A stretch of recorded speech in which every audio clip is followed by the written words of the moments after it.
ای نامی تو بهترین سرآغاز، به نام تو نامه کی کنم باز. السلام علیکم و رحمت الله و برکاته. رحمت، برکت، سلامتی به همه تماشابینان خواهان هستیم.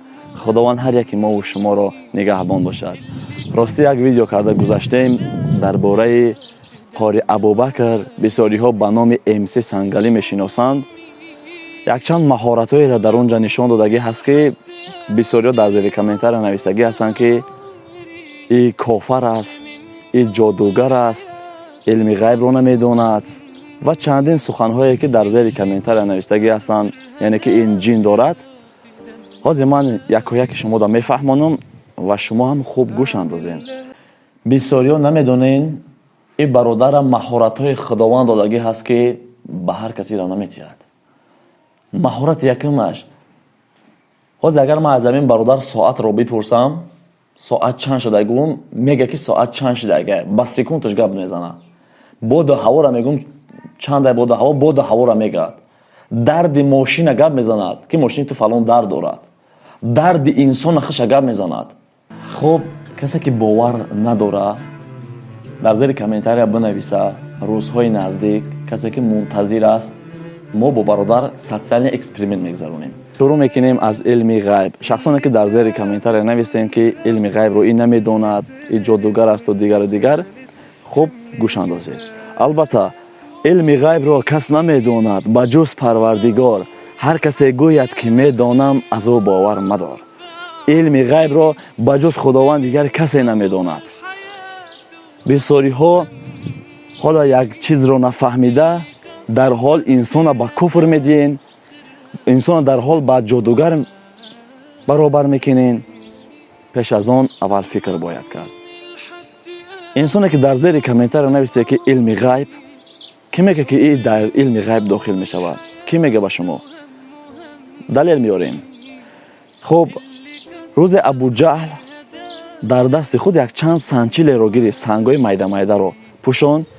گفت ما به نزد محمد صلی الله علیه و سلم میروم. اگر محمد بگه که در دست ما چیه، ما ایمان میارم. وقتی که نزد حبیب خدا صلی الله علیه و سلم آمد، گفت ای محمد کنی بگو که در همین دست ما چیه؟ اگر بگی ما ایمان میارم. رسول الله صلی الله علیه و سلم گفت بگم که در دست چیه یا که همون دست بدگیت خودش گپ بزنه. ابو جهل گفت البته که همون دست بدگیم گپ بزنه. وقتی که سنچیل ها سخن باز کرد، ابو جهل میگه سنگا رو در زمین زد، باز گفت تو جادوگر هستی. ببینین اکنون رسول الله صلی الله علیه و سلم هم علم غیب رو نمیدونست. از کجا میدونست در دست او همین خیلی چیز بود؟ یک معجزه میگن ایرا. معجزه به پیغمبران رخ میداد، کرامات با اولیاء رخ میدهد، الهام با بندگان خداوند، یک الهام مهارت. خب برای جین بسیاری گفتن که این جین دارد. خب من هم طرفدار گپ شما هستم. من نمیگم که این جین دارد یا اینکه ندارد. اگر نواری مرا خوب تماشا کرده باشین، من در اونجا گفتگی هستم که روزهای نزدیک اکسپریمنت میگذرونیم، یعنی که یک سنجش میگذرونیم با همین برادر. جین داشتنش هم معین میشه در همونجا یا اینکه الهام مهارت داشتنش هم. خب باید دلیل دیگه برای همین علم غیب میاریم.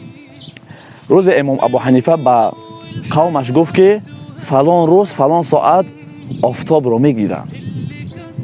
همون روز مردم انتظار بود. همون روز شد، همون ساعت شد، آفتاب رو نگرفت خداوند. بعد اومدن امام ابو حنیفه را بسیار سنگ زدند. ناگهان میگه چند دقیقه گذشت و آفتاب را خداوند گرفت.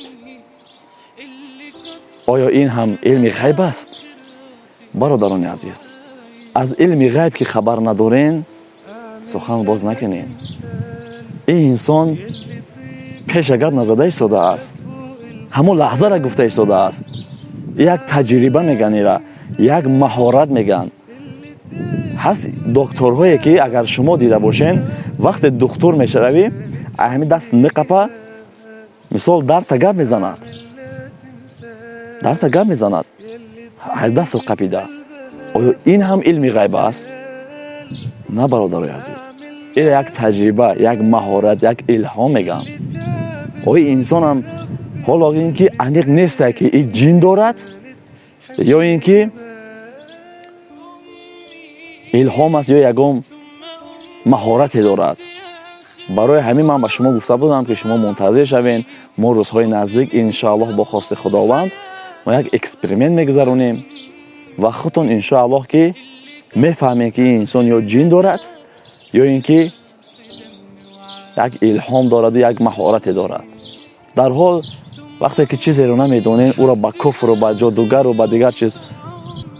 خب در یک جای ویدیو این برادر یک خطایی کرد که گفت من حضرت جبرائیل را در پیش و پیش خود دیده هستم. شاید که شخص، شاید که یکم چیزی رو در نظر گرفته باشد و در فکرش گفته باشند که من جبرائیل هستم. شاید که در همه حالت چیز در نظرش تفته هست. من نخواستم که در همون جهان برادر گفتم که این گپ خطا است و یکم نخواستم شرمنده شدن او برادر بعد خودش گفت بله شاید که در نظرم چیزی تفت و در گوشم همین خیلی چیز شنیدم. خب دیگر سوال بسیاری نویسیدن که این از تجوید بوی ندارد، تجوید رو نمیداند، یعنی که خطا خوانده ایستاده است و حرف رو نگفته ایستاده است. برادر عزیز، من خودم در همونجا نشسته بودم، من خودم میدونم کدام حرفاش خطا بود کدامش نه. من گفتم که نمیخواستم در همون لحظه او را سرزنش کنم، اما در اینجا یک چیز دیگر هم شما به نظر بگیرین که این انسان را زبانش یعنی که کمتر تتله هست، یعنی که زبانش کت میدید، بسیار حرفا در زبانش نمی آید. شما این هم به نظر بگیرین. شما دیده ایستادین که این برادر چگونه صحبت کرده ایستاده است. از سبب همین زبانش بسیار حرفای تجویدی را در زبان گفتن نمیتوند و بسیار حرفا را هم تلفظ کردن نمیتوند. حرفای توجیکی را هم بسیار تلفظ کردن نمیتوند. وقتی سوره را میخواند بسیاری میگن که خطا خوانده است. نه که ما با فکر خودش اگر با زبان خودش بگیره ما خوشتو خوانده است، اما از سببی که زبانش تتله است حرفا را که نمیگد خطا هست در همین جاش. و در زیر کامنتر چندین سخنهای دیگر بود که میگه برادر صدای امید تو چقدر همین انسان باور کرده، یا علمی غیب صحبت کرده، این انسان جین دارد، تو چقدر همین باور کرده. برادر عزیز، از عالم جین کم و بیش الحمدلله با خبر هستیم که جین ها چی کارهایی نمیکنند. ما با خبر هستیم. البته جین میتواند این کار کرده. وقتی که این برادر گپ زد هست حالتی که جین میتواند همین حالت همون ساعت رو جین گفته میتواند. بیماری انسان دیدن، ماشین دیدن جین میتواند گفته. البته اما ما در حال نمیگیم که انسان جین دارد، یا که در حال نمیگیم که انسان مهارتش هست یا الهامه. ما این گفته نمیتونیم. به همین سبب ما در نمار گفتم که شما برادر عزیز منتظر شوید. من ساتسیال اکسپریمنت یک سنجش میگذارم با این برادر و خودتون میبینین. اول نزد ماشین میبرم، درد ماشین یک ماشینی که ویران است میبرم، گپ میزند کی جاش اگه علیش کنیم همون جاش علیش میکنیم، سنجش میگذارونیم میبینیم. اگر که طوری که گفت یک الهام است، یک مهارت است. و در اونجا به خاطر بسیاری از برادرانی که گفتگن که این جین دارد، من ان شاء الله سوره جین میخونم. من ان شاء الله در همونجا میخونم. اگر جین داشته باشد وقتی من سوره را قرائت کردم او انسان دیگر چیزی را دیدن نمیتواند، گفتن نمیتواند. ان شاء الله شما تنها منتظر شوید و نوارا را ان شاء الله دستگیری کنید. روزهای نزدیک ان شاء الله چندین سنجش ها با این برادر میشود. میبینیم اگر که در حقیقت مثلا یک الهام از یک مهارت داشته باشد بسیاری در ان شاء الله که این انسان کمکش رسونده میتواند برای ملت خدمت. چندین بیماری ها، چندین ماشین ها اگر که ما بگذاریم سنجش که همین انسان مثلا در حقیقت همین چیزا حقیقت دیده میتواند و کردن میتواند. من یک چیزی خودم که کردم خودم که سنجیدم بله خیلی توغوری گفتگی هست، اما ما در اینجا حالا هم گفتن نمیتونم که انسان مهارت دارد یا اینکه جین دارد. نکیم ان شاء الله یک ما هم مهارت گفتن میتونیم، هم جین گفتن میتونیم، همه چیزی که از ما در فکرمون هست ما همه گفتن میتونیم تا اون لحظه که ما انیخش کنیم و سنجش بگذرونیم. خب برادرای عزیز نوارا پنگ کنین، دستگیری کنین، آبونه شوین، لایک گذاری کنین. این دستگیری شما تنها برای ما. و حرکت میکنیم بهترین نوارها را بهر شما پیشنهاد کنیم. خداوند یار و مددگارتون باشد دوستان گرامی قدر.